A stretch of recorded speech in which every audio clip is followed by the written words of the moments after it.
Welcome to the Jali podcast. I'm your host, Melyssa Barrett. This podcast is for those who are interested in the conversation around equity, diversity, and inclusion. Each week, I'll be interviewing a guest who has something special to share or is actively part of building solutions in the space. Let's get started. Are you ready to take control of your financial future and build a legacy rooted in purpose and equity? Join us on the latest episode of the Jali podcast as we sit down with the extraordinary Christian Chukwuma, an independent financial planner and accredited investment fiduciary with Osaic Wealth. Christian isn't just about numbers. He's about creating financial peace of mind and empowering you to live a life aligned with your deepest values. Many of you have heard me talk about more business and more life, so I wanted to try to bring more episodes that aren't just about creating more business, but also about creating more life. So in this episode, Christian shares his insights on closing the retirement gap, navigating financial uncertainties, and ensuring that everyone has access to the tools they need for financial success. Now let's take the first step towards financial empowerment with Christian Chukwuma. Whether you're just starting your financial journey or looking to refine your strategy, this episode is packed with actionable advice and inspiration. Don't forget, like and subscribe. I would love to hear from you. If this episode is interesting, if you want to hear more, reach out to me. Let me know. I will definitely hit you back. I am excited this week, as I am every week. This week, I am bringing you a wonderful, wonderful conversation on financial planning because I think it's so necessary. I think there are so many people in the world who don't spend the time doing financial planning. And there was one specific person in my life, Ida Jones, who really kind of set me off in a direction. And I am oh so grateful for her still to this day. So we have Christian Chukwuma from Osaic. And I am excited to have you on the podcast because financial planning, financial education is so necessary. And I think obviously it's not necessarily something that everybody gets in school, right? So I'm just excited to have you here representing. Well, thank you. Thank you so much. Melyssa, I'm so glad to be doing this and thank you for inviting me. Hopefully I can make a difference even in one person's life, because I have a passion for what I do and it gratifies me when I see that I change even one life. And that is why I look forward to coming to work every single day. Well, I appreciate that you come to work every single day. So I want to just start just to provide a little bit of context because I think it's so important because I know how many rooms you probably walk in and are maybe the only person of color.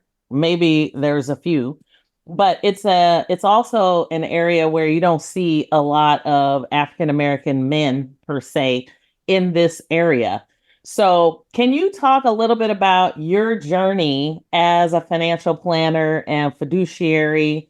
I know you are deeply rooted in the commitment to acting in your client's best interests, but what initially inspired you to pursue a career here and how did you even get here? Yeah, well, thank you. Thank you so much. Without going too deep into my roots and wasting time talking about myself, I was born and raised in Nigeria, yeah, and my brother, who's a medical doctor, um, came to school here, he went to school here, got first degree, medical school, everything. And I used to come visit on vacations, and he kept telling me that there are many opportunities here. I should come here and do my master's. So I got my bachelor's in economics. When I came, to do my MBA here, I specialize in finance and marketing from University of South Florida in Tampa. I was so happy to do that, yeah. Then from there, worked for various companies. I was in corporate America and stuff, Nearpost, Pitney MasterCard International, selling Visa terminals. I know you work for Visa. I'll give you the little Visa terminal to swipe your card. I was selling all those things. So anyway, from there, I became a sales manager, for Nearpost. They moved me to California when I became the number one manager in the country out of 126 U.S. locations. From there, hoping to be the first Black vice president. That was why I came here. The first Black VP after 72 years. Yeah. So when I see that wasn't going to happen because of they put a lid, somehow and on how your growth, I knew I need to get out. So I got out, went into a few other ventures. Then from there, went into two banks, including Washington Mutual, then Bank of America for a few years. For some reason, something inspired me to become a financial planner. Yeah. So when somebody asked me, are you looking for a job? Are you looking for a career? Especially when two of my colleagues were laid off, yeah, at one of the big banks. And I felt so sorry for them. And I said, that's a good question. I'm looking for a career. Yeah. So that's how I ended up being an advisor, yeah. So, however, my goal is to become independent. Being an independent financial advisor, you don't have the obligation to push or sell anything that is not in the client's best interest. So it's been my goal to not be forced because of the company's stock or whatever, because they're getting me to sell what they want me to sell, whether the client wants it or not. I never liked that idea. So finally, when I became independent, that was a dream come true, yeah. So then becoming a fiduciary, knowing that I'm now legally bound to do what's in the best interest of the customer, I couldn't thank God enough for that. Yeah. So I'm truly grateful for what I do, frankly. So that's the long short and kind of short of a long spiel of where I came to be in the industry, and I'm glad I'm here. No, that's great. So how have your values kind of shaped your approach? Because I mean, this is just me, I find in talking to you about financial planning, the process seems different than with other financial planners. When you come into this job initially from college or from graduate school or whatever, you are thinking money. And yeah, when you start doing the job, if you're meant for the job changes who you are. Because when you see the kind of impact you're having on people's lives, see the impact you're having on their children, see the impact you're having on common conversations that have to do even with health. Yeah. So for me, I see myself as a complete holistic planner. That is why I start with simple conversation. So my values of giving, one time at my church, I did one of these finding your talents, whatever, it's called. And then they told me that I'm very philanthropic in terms of giving to people, welcoming and stuff, so that I should find a way to use that for the church, which I hope to still do at some point, yeah, deeper in my life. But when I see the mistakes that people are making, when I see the kind of things that decisions people are making in their lives, some inspire me, some truly scare me because I know where it's headed. And unfortunately, we are not getting younger. Yeah. So the mistakes people make inspired me to actually develop myself to a top-notch level of even becoming a behavioral financial planner. So I specialize in behavioral financial planning, which accounts for over 87% of people's long-term returns in their portfolios of managing their behavior. So it makes a big difference for me so my value of giving back, my value of, seeing people being happy because of me, I can never thank God enough for that, frankly. So, and what's a behavioral financial advisor versus some other? I know you also have your accredited investment fiduciary, Yes. and you have a bunch of other letters behind your name as well. But what's a behavioral financial advisor?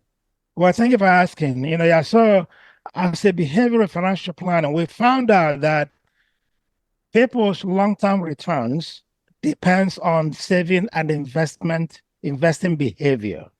A lot of time it could be they're scared of the market. Like last 2 weeks, the market was moving.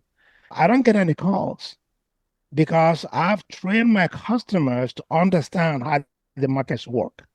So many a time it could be exuberance. It could be just jumping into something like bitcoins or marijuana, a bunch of stuff that are fads because they feel, oh, I can make money here. Oh, this airline just went up.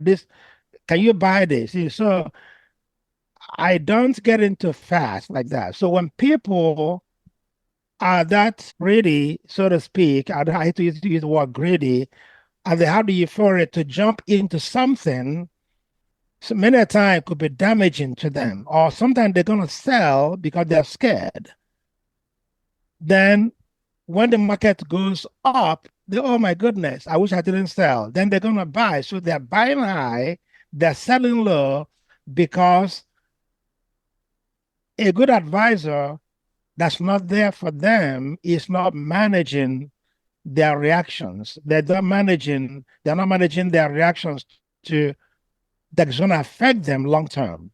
So as a behavioral financial planner, I'm able to pull you back. Hey, look at what we have. Here's why you don't need to worry. Here's why I sleep well, even though I have your portfolio being managed. And here's why you should sleep well. And let me show you what has happened in the market in the last 20 years. And this is what you have. We're not throwing darts on the wall to see what sticks. So stay calm. Because of that, I'm able to have my clients invest for the long term and not go in and out of the market when it's going to hurt their future. Awesome. So, and I think I'm one of those people because I started working in corporate very early in life. And I worked in financial services and payment technology. So, of course, I was always very conscious of financial planning, financial education, and the lack thereof. So, what are you seeing in terms of kind of the life cycle of financial planning? Because people go through so many different stages in their life. Like what is and I know you specialize in retirement income and 401k management and all of that. What do you think is the biggest challenge when it comes to that life cycle of just getting people to actually focus on financial planning? Well, thank you. Thank you so much. That's a very, very big question. And I'm going to try to condense as much as possible because of the time factor. I think the biggest challenge in our industry is, first of all, is people seeing financial planners as salespeople. That is the biggest impediment. So there are some people you truly know what could change their lives. You know they're headed in the wrong direction. You know, based on your skills, your knowledge, that you can help this family. When you reach out to them, sometimes they think you want to sell them. And frankly, Melyssa, you cannot blame these people because of a lot of knucklehead advisors out there that all they want is your money, all they want is your wallet, all they want is their commission. That is all they care about. You go to them, they don't even ask to find out what your values are. They don't understand your goals. All they know, how much money do you have? Let me start investing this money. I can make you 10%. I can make you. They start promising a bunch of rubbish. So we are seeing as salespeople. Unfortunately, you cannot blame other people that will think when you truly want to help them, they think you want to sell them. That's the first impediment. Okay. The second challenge I see, because you can sum up retirement planning or financial planning into simple three different ways in a way. Bottom line is, Melyssa, spend less than you make, okay? Invest the difference and avoid the freaking debt. They're blowing my mind, yeah, and I go to nice parties and stuff like that. And sometimes when I see the amount of money people are spending, I shouldn't be thinking like that. I'm thinking in my head, okay, I hope they're taking care of their future. I hope they're not pouring out all this because of a one birthday, one day of a red carpet, 50th birthday or 40th birthday or whatever. People are spending $40,000 or whatever. I worry about that sometimes. So if they spend less than they make and not be like the Jones, don't look at people. Spend less than you make, invest the difference, and avoid being a slave to people that want to give you money. They want to lend you money. I mean, if I were a thief, every day I'd be cashing checks. They keep sending me 25,000 to cash, for my business. You don't need to, no approval needed because I know where it's headed. If once you cash that check, it becomes a loan, then now you have to pay it back. So the key is get out of debt. So the challenge is one, the distrust that the people have, and you cannot blame them because of many people are not fiduciaries in this industry where they are really legally bound to work in your best interest. So the key is to find an advisor who is a fiduciary and who is a fee-based advisor. It doesn't matter where you are. So that way, when you are making money, is only when they're making money. If you are losing money, the government wants them to lose money because you're paying a percentage, like 1% of the portfolio. If it goes up, it's a percentage of that. So if they're putting you in some crazy investments, they're losing money for themselves as well. That is a fiduciary. I love it. So then when you think about strategies that you employ to close the retirement gap for like, especially for underrepresented communities, because I know there's a lot of underrepresented communities that don't necessarily have access to a financial planner like you. So what kind of strategies do you use to kind of bridge the gap and help in that space? Because I know you do a lot of work both inside and outside of the financial services industry, even in your own community. Whenever I have an opportunity to speak at a company or at a school, or it doesn't matter, I jump on it. I used to volunteer for Kimball, teaching accountability with people in Tracy at the time. And at one time I was called at Livermore High School by the principal to talk to the graduating seniors on financial literacy. I'm being approached right now as we speak. They want me to come to West High. However, they're going to have a lot of schools come there, yeah, to talk to the 10th and 11th or 12th graders about financial literacy, yeah. So I said, I'm open anytime. Now, these people don't have enough money to come to me yet. However, when we start changing the mindset of spending less than you make, then investing the difference and managing debt, avoiding the use of credit cards. When we start impacting that kind of stuff, into people's brain and head, we're giving them a good way to start moving forward. Then I've spoken at our Trace African American a few times. I've done Zoom meetings. I've taught in person about financial literacy, about investing 101, financial planning 101. And I really wish that people would take me up on my offer because it starts truly with a conversation. All I need is a 1 hour conversation. I don't care where you are. It doesn't matter what level you are. Let me hear your story. And that meeting, I may not even invite the person to become a client because I'm very, very selective. However, that meeting could be a life changer because you're going to truly understand what your values are. Because just like the brother of Disney World, Walt Disney said, right? Disney, he said that when your values are clear, your decisions are easy. So I invite them to at least sit down and understand, talk about their goals and their values. What drives you in life? Why do you want to make money? Why do you want to take care of your parents? Why do you want your kids to not suffer like you suffered? Why are you telling me that you were homeless at one time and you don't want to see that kind of life again? Why is it important to you? Can I hold you accountable knowing you told me 10 years ago that you don't want to be homeless again? So why are you buying this Mercedes or Lamborghini? Because your mom died and you got some big money? You feel, oh, I can go buy and pay $120,000 cash for a car. No, you have not earned the right.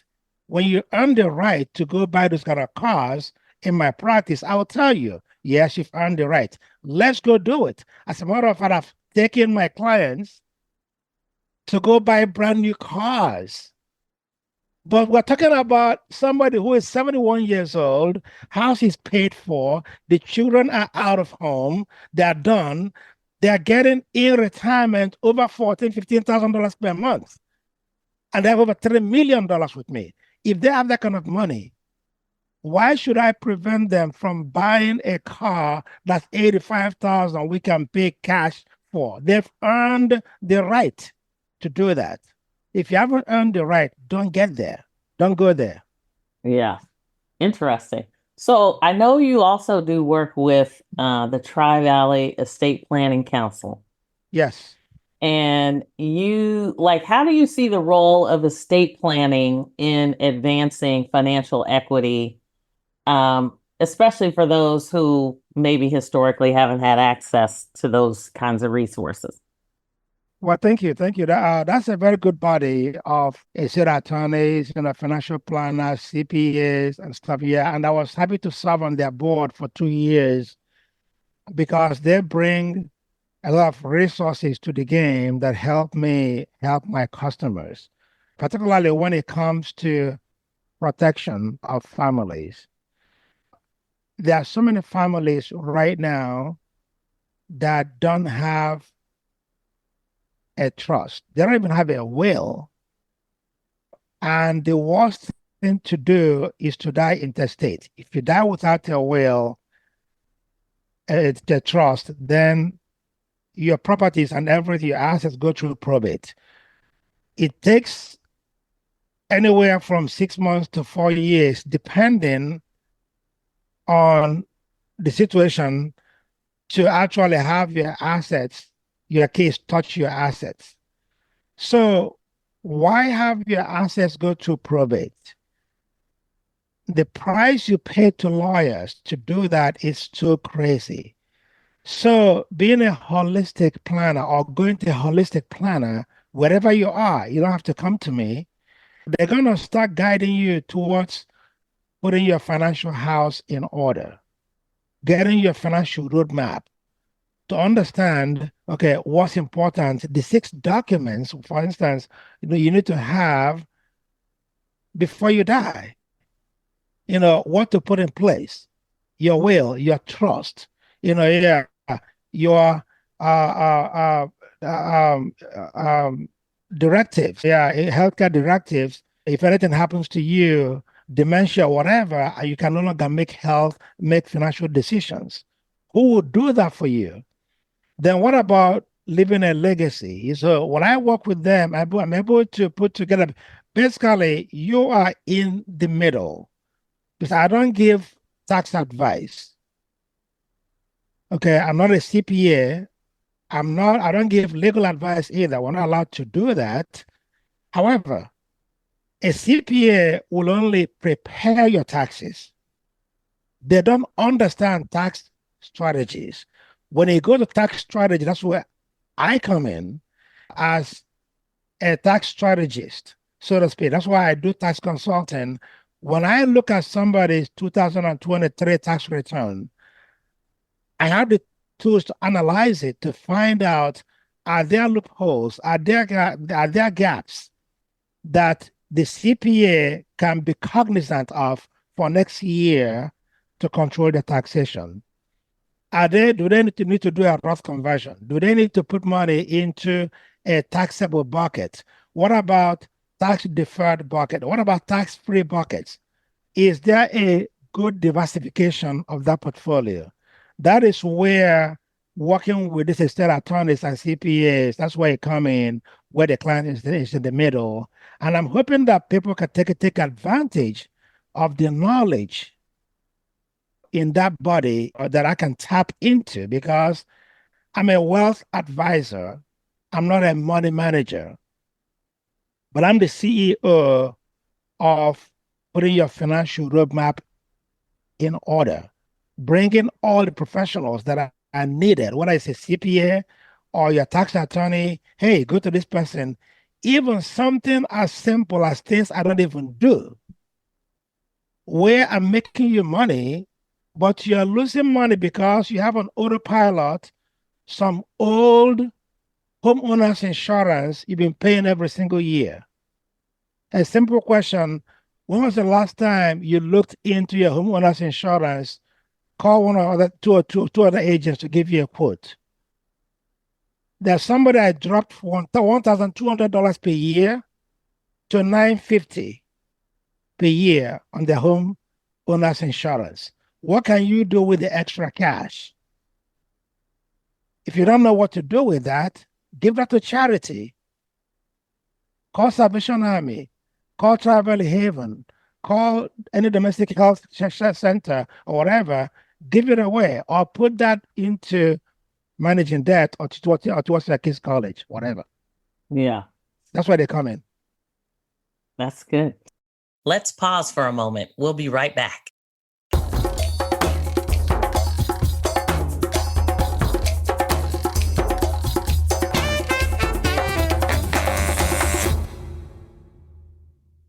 If somebody's just starting out, let's just say, and they might be at the beginning of their financial journey, Okay. or, maybe they're facing challenges in their own financial planning, what kind of advice would you give to help people start building that future? Well, thank you. Thank you for asking that question. Well, when it comes to retirement planning, it comes in different stages, yeah, so to speak. And so when you enter the workforce to begin with, if you have a good mentor or a good parent, that's when you need to actually start. Read books about investing. Yeah. So at that time, even reading some little books on financial planning 101 or managing debt or whatever, those can come in very, very handy even before you go to an advisor, if you like. Then once you start, you're going to make sure that immediately, as quickly as possible, start putting money into your company's retirement plan. Let's assume they have one.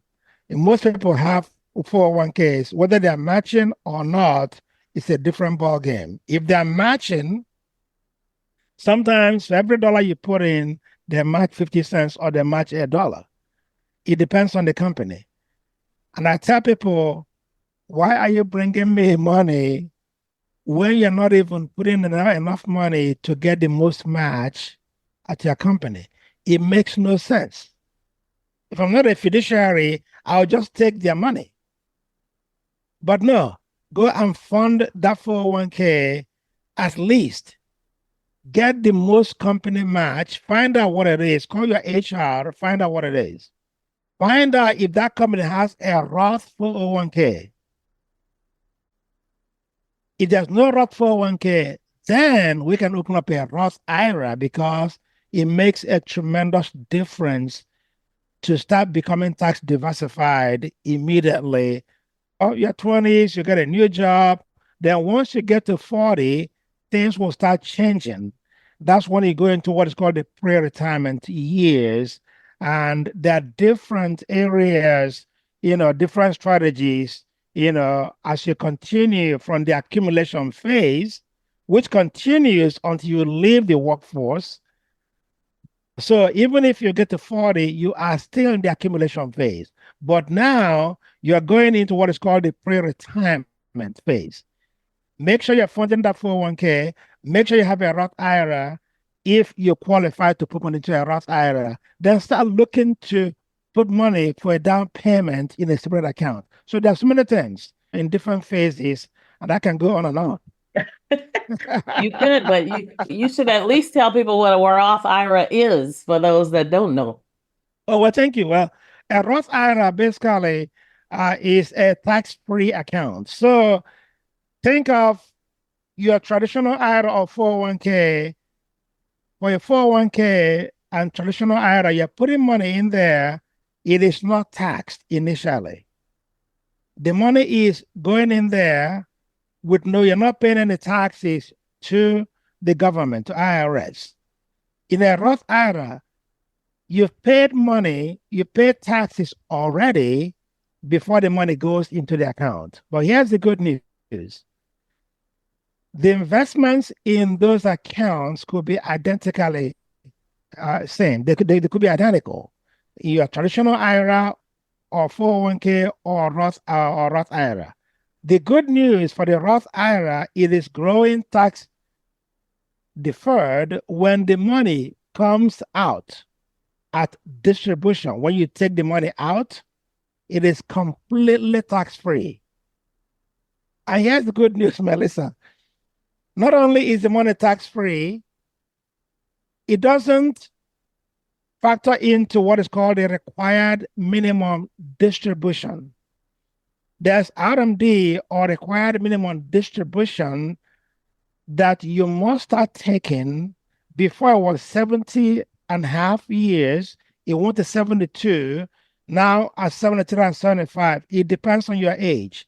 If you are born before 1949, for instance, or or before 1959, you must take your required minimum distribution from those 401ks, 457 plans, 403Bs, your traditional IRAs that you've deferred money into, you have not paid any taxes, you must start paying the taxes because IRS, once you turn 73, they think you're going to die. Guess what? They have not gotten their money yet. So they want you to start paying that money back. Take a minimum distribution from that Roth traditional IRA, then continue. And it could be heavy. It will range anywhere from about 4%, and it goes up from there until you die. In a Roth IRA, you don't have to pay that.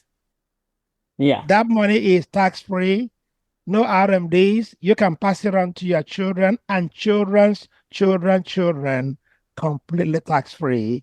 That's why a Roth IRA is huge if you qualify to do it. If you don't, think about what is called a Roth conversion. You can do that too. Anybody can do a Roth conversion. Not everybody can contribute to an IRA because of income limitations. Right. Okay, well, that's good. So then now tell me a little bit about creating legacy. I know you specifically in your own personal values connect to the legacy that you want to leave. But you're so passionate about kind of financial planning and wealth that you really kind of link them all together.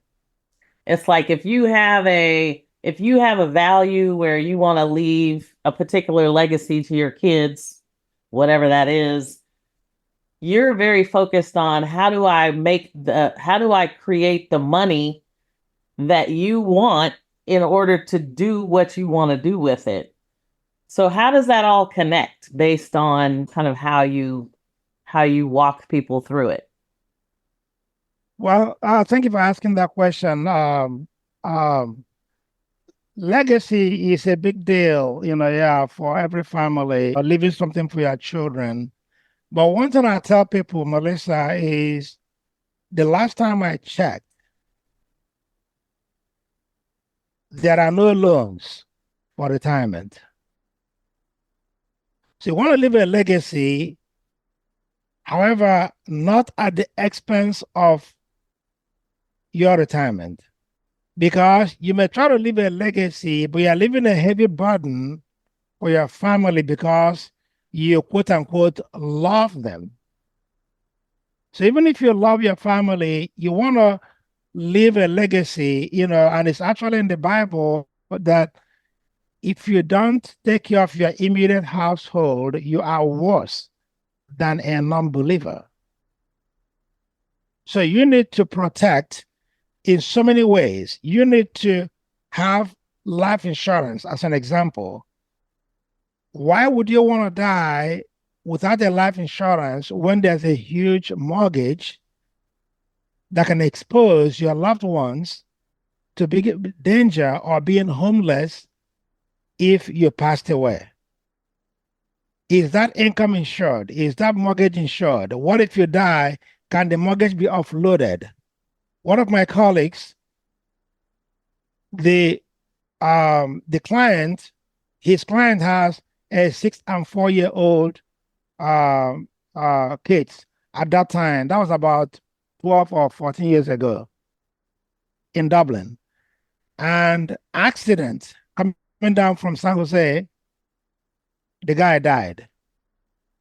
Now, it is not joyful to lose somebody. However, when it's all said and done, they came into my colleague's office, and guess what? After the burial, which he attended, which we have to attend, unfortunately, sometimes, handed them $1 million check. The mortgage, 600,000 and change, was offloaded. If you can offload that mortgage, what a heavy burden. You can work at McDonald's and still survive. So you want to leave that legacy whenever you can. Build a legacy. And there are so many things to leaving a legacy. What can you do to avoid the taxation of that legacy? If you have a life insurance, for instance, that's a hybrid that has long-term care embedded, do you want to tap into the long-term care money, or do you want to use your IRA to fund the long-term care at that time? It depends. Sometimes, if it's a terminal illness, you might as well use part of your Roth IRA, your traditional IRA, because since the law changed in 2020 on taxes, any IRA that your kids inherit must be liquidated, actually taken out of that account and pay taxes within 10 years. So you have to decide, if I'm leaving them that legacy and they are in 35% tax bracket and they get $1 million, what does that mean? All they're getting is $650,000. How do I protect that legacy from taxation? That is why we go into tax containment strategies and give you a printout you can take to your CPA to help you start aligning these things so that when you leave a legacy, it makes sense, whether it's life insurance or not being a burden or to avoid taxation for your family. Where do you leave the legacy and how? Then, that's where we come into play. Yeah, I love that. I think, and I try to encourage people wherever they are in life, but hopefully, if you're starting early, get a financial planner, like early. Don't wait till late. It's just like when you think about life insurance or doing a living trust, like do it before your spouse gets sick or before you have health care issues or whatever.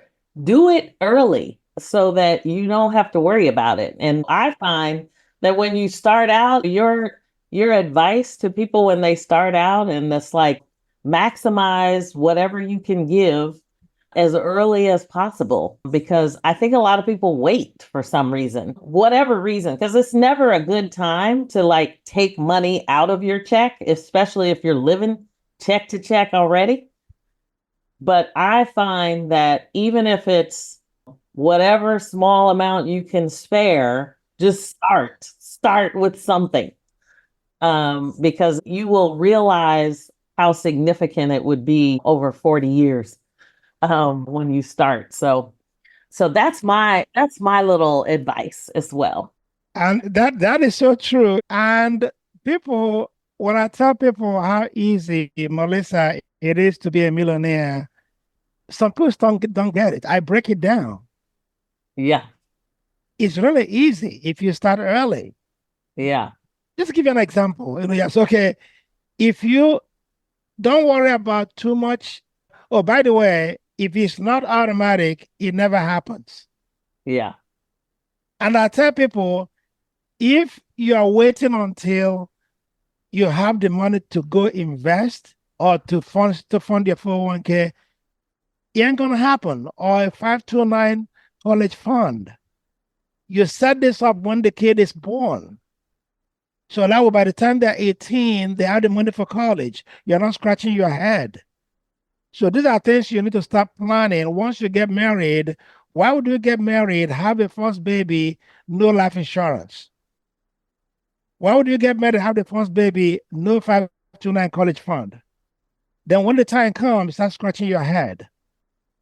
Even if your company doesn't have, for instance, like a Roth 401k that you can contribute into, you do what is called a LUP, a life insurance retirement plan, which gives you, not only does it give you death benefit, but that money is completely tax-free like a Roth IRA.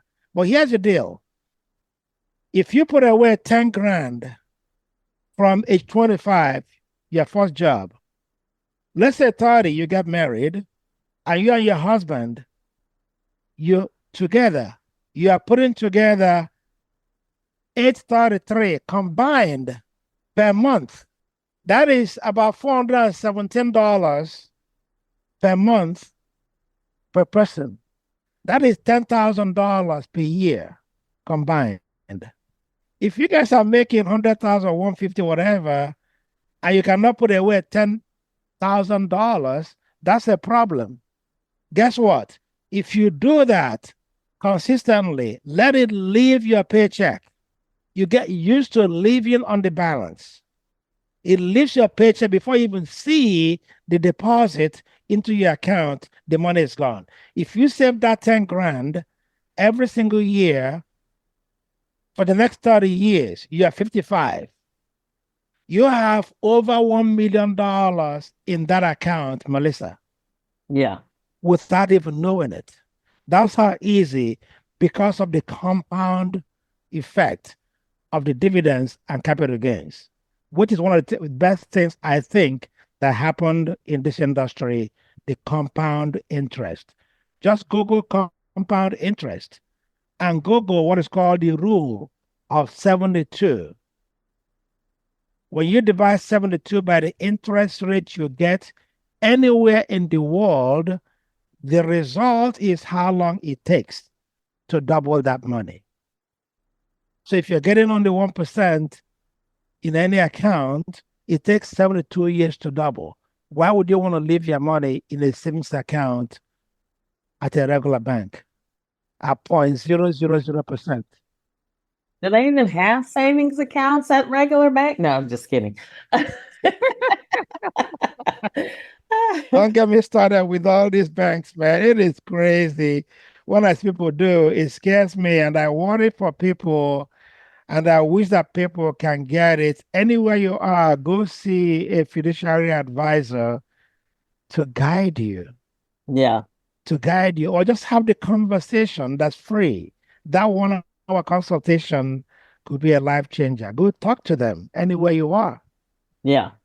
No, that's awesome. So, well, while we're here, then, how can people contact you and learn more about what you're doing? Because I know Chukwuma Financial is your website, spelled CHUKWUMA financial.com. But are there other ways that people can connect with you? Yeah, I'm still kind of old school. They can simply make a phone call to my office, at 925-443-2800 and simply set up a free conversation.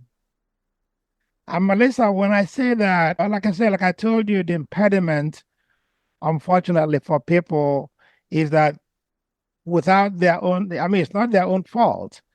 They perceive financial planners, even fiduciaries, as salespeople. Go to that meeting. That is a get to know meeting. It is not a bait and switch.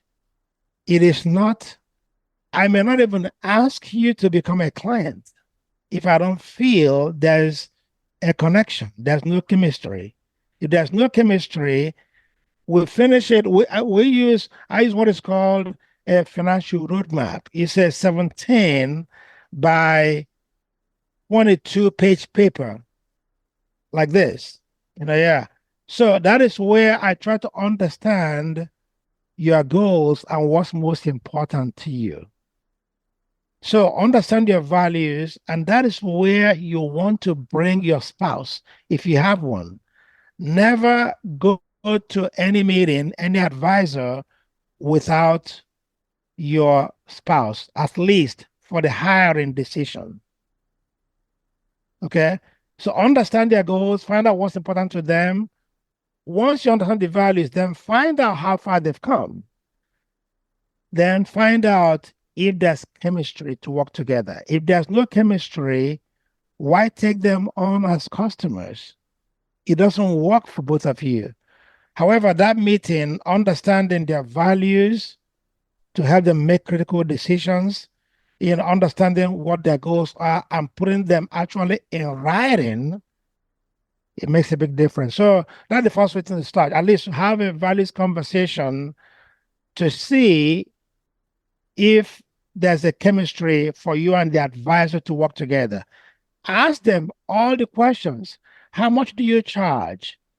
When can I know about my investments? What have you done for other people? Ask them questions. You have the right to do that. Very, very important. Well, and Christian, you're probably kind of like a marriage counselor as well. No, I'm just kidding. Sometimes you bring your husband and it's like, wait, y'all are not on the same page. No.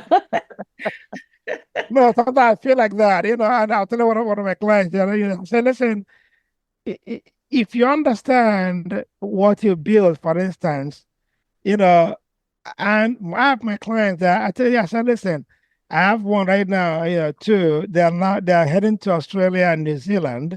I have one came back from Costa Rica. I have some from South America, South Africa.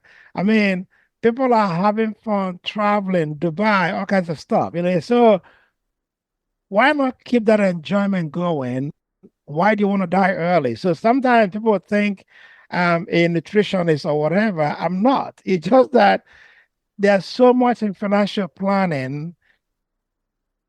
Something as simple as changing the freaking oil in your car is part of my financial planning. Change the oil in your car every 3 months, or look at the dashboard when it tells you to change the oil. Because if you don't change the oil, it breaks down. Now we have to go buy a new car. Look at your home, look at your water heater, flush it out every 6 months.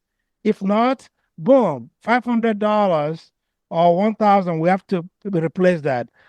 service your HC unit. These are all things I bring into my financial plan. And people think, are you an AC guy? Are you a water heater guy? Are you a mechanic? No, but these are things that play into the equation of managing your debt and helping you put away more money for the time, because it's going to happen. What about taxation? How are you being taxed? What are you doing to diversify the investments? What do you do when you are 20, 25, 40? What do you do in your 60s? What do you do in your 70s? What do you do when you go to over 80 years old? What I call the no-go years. There are different stages and different things to do in those areas to manage your taxation, build a good legacy, and plan to live until age 100. Unfortunately, because of healthcare improvements, we're living longer. And there's no more pension. Companies don't pay pension. When they pay pension, the lifespan expectancy of men was 66 and a half years old. So if you take your pension at 65, they know you're going to die at 66. That's why they paid pension. Now, over 50% don't pay pension. What are you going to do about it? So these are things that scare me with healthcare costs and retirement, people taking their Social Security at 62. I'm like, are you kidding me? Are you out of your mind? I have a guy at my church that did that. He's now regretting. But they know what you do, but they're not going to come to you. But they think you're going to sell something to them or whatever. And they don't know that when you do that, you just cut down your Social Security for life. However, if you're able to refund that money within that first year you turned on your Social Security, it's as if nothing happened. And I have somebody I wanted somebody to do that. Unfortunately, before they came to me, they already turned on their Social Security at 62. I said, why did you do that? It was about 9 or 10 months. I said, can you pay it back? They couldn't. They are stuck with that for the rest of their life. If you don't take it, continue working if you can.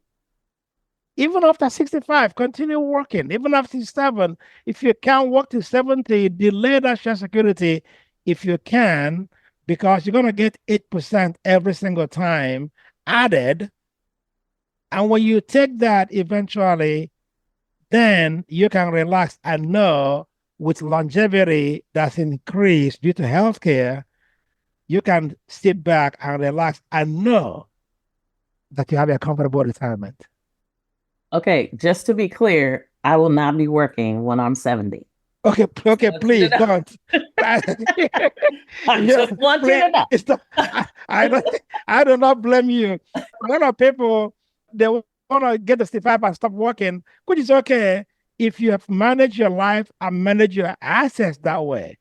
However, if you can delay a little bit, at least get to your full retirement age, which for most people is 67, before you turn on the Social Security. And don't touch that thing until you do an analysis at different ages with your spouse to find out what age it makes sense for you, because there could be spousal benefits. Yeah. That or survivor benefits. There are many variables. So do the analysis on Social Security, do the analysis on tax planning, do all these things and find out what bucket of money you should be pulling money from. So that way you're having what I call tax containment strategies, or what people simply call, optimizing distribution in retirement. I could go on and on. I'm sorry I'm taking so long. I just love what I do. No, this is good. I think there's so much information that is out there. I always like to try to do as much as I can to put information out there when it comes to financial education, because I just think there's not enough. People don't always listen. But if you listen to even a snippet of some information, maybe it'll it'll kind of change your mind to move in a different direction. So I just want to thank you for being here, having the conversation. Hopefully it won't be the last. Thank you so much. And also, I'm on LinkedIn, I'm on Facebook, I'm on Instagram. However, just old phone call, yeah. Or if you go to my website, then look at the number and just call, set up that free consultation, the 1 hour, where you're going to get a financial roadmap, even if we don't invite you to become client. You get a free financial roadmap. You're going to get a guide to your taxes and retirement that's going to show you how to invest in different stages of your life, even until age 100, on managing taxes in your portfolio. Even though we don't give tax advice, we can give you a customized report looking at your taxes from last year that you can take to your CPAs. And Melyssa, CPAs, they love when I give them the tax report. I'm sure it makes it easy for them. It makes it easy for them, Yeah. So the key is just people, whether they see me or anybody, go see somebody. Just go sit down with somebody. If they are a fiduciary, that's better for you because they are legally bound by the government to work in your best interest. And make sure they are a fee-based advisor they don't have dollar glasses in their eyes trying to grab your money, grab your pocket, don't even know what the hell is going on in your life. They don't even know why you're even investing. They don't even know your past. You are homeless at some point. They didn't know your mom suffered so much and you spent so much money taking care of your mom, or you had a dementia mom move in that liquidated everything you have. They have no idea of your story. So let them hear your story. If they're not asking to hear your story, run. Yeah. Sorry, I have to say it. My colleagues, they're going to hate me for saying all these things. No, thanks again for being with us. And I look forward to talking to you more. And I appreciate you being here. Thank you so much. Anytime, call me anytime. Hopefully, if it's one person that can go see somebody, or they will see it from Michigan or New York and go see somebody, thank you for doing this for people. Thank you so much for that. My pleasure. Thanks for joining me on the Jali podcast. Please subscribe so you won't miss an episode. See you next week.